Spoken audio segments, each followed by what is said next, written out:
இப்போ மாடி தோட்டத்தில் உள்ள கண்டுகளுக்கெல்லாம் நம்ம எப்படி வந்து இந்த சத்தான தண்ணி ஊற்றுறது அப்படின்னா, இந்த நம்ம வீட்டில் வேஸ்ட் ஆகுதுல்ல வெஜிடபிள்ஸு, அதை எல்லாத்தையும் ஒரு வாளியில் ஒரு நாள் ஊற வச்சுட்டு அந்த தண்ணியை கலந்துட்டு எல்லா கண்டுக்கும்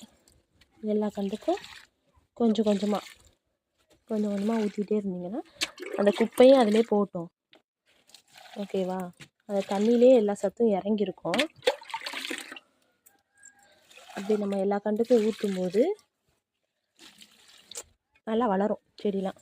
நீங்களும் ட்ரை பண்ணி பாருங்கள். வேஸ்டேஜ் எதையுமே குப்பையில் கொட்டாதீங்க. என்ன காய் அழுகுனாலும், பழங்களாக இருந்தாலும், எதாக இருந்தாலும், அரிசி கழுவுற தண்ணி எதுவாக இருந்தாலும் எல்லாத்தையும் கண்டுக்கு ஊற்றுனீங்கன்னா நல்லா செழிப்பாக வளரும் கண்டு. இது எனர்ஜி டானிக் மாதிரி.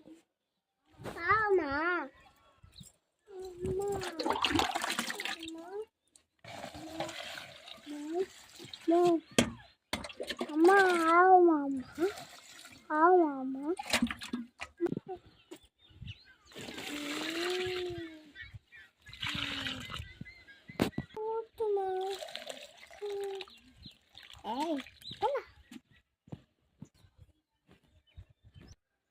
இங்கே பாருங்களேன், அதோடைய கலரே மாறி இருக்கா.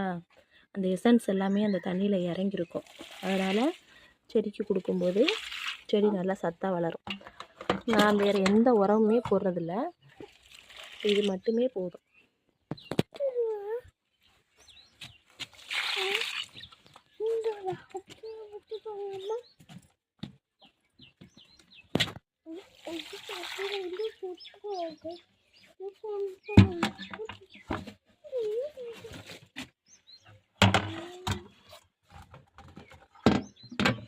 இப்படி நம்ம வீக்லி 3 டைம்ஸ் அந்த மாதிரி கொடுத்துட்டே இருந்தோம் அப்படின்னா ஆட்டோமேட்டிக்காக அந்த அதோடைய இம்ப்ரூவ்மெண்ட்டு பார்த்திங்கன்னா நல்லா இருக்கும்.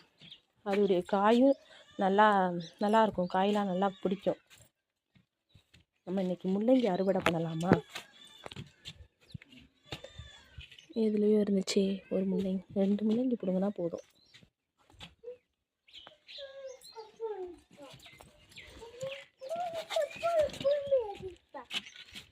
இந்த முள்ளங்கி கொஞ்சம் பெருசாக இருக்குது, பிடுங்கலாமா? இல்லை இன்னும் கொஞ்சம் பெருக்கும். இந்த முள்ளங்கி கொஞ்சம் சின்னமாக இருக்குது, 2 நாளைக்கு அப்புறம் பிடிங்கிக்கலாம். இந்த செடியில் உள்ளது நல்லா பெருசாக இருக்குது.